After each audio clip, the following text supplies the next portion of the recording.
Imagine you are in a world where half the population has died because of the sun and the other half is slowly dying to an infectious disease.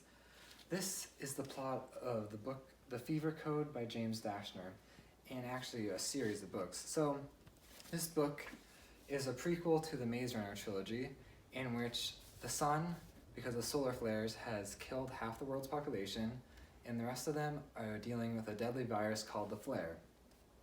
So it is set in the future, and in this book, the main characters are two teenagers called Teresa and Thomas, and they are both immune to this disease. So that's why they are captured and brought to this headquarters where they are being used to help build a maze that will help find a cure. So I won't get into it much more because it gets very complicated and I'll probably ruin the plot and I'll spoil it. So the genre it's a dystopian fiction. So anyone who likes teens who have to help overcome huge obstacles would like this book. So it's very similar to The Hunger Games and Divergent. And my response, so this book is kind of similar to a situation we're dealing with today with a virus.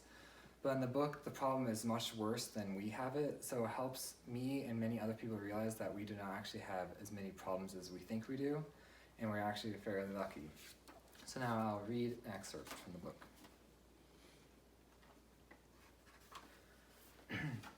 It snowed the day they killed the boy's parents. An accident, they said much later, but he was there when it happened, and he knew it was no accident. The snow came before they did, almost like a cold white omen falling from the gray sky. He could remember how confusing it was. The sweltering heat had brutalized their city for months that stretched into years, an infinite line of days filled with sweat and pain and hunger. He and his family survived. Hopeful mornings devolved into afternoons of scavenging for food, of loud fights and terrifying noises. Then, evenings of numbness from the long hot days. He would sit with his family and watch the light fade from the sky and the world slowly disappear before his eyes, wondering if it would reappear with the dawn. So, if you ever need a book to read, you can read this one in the series that follows it.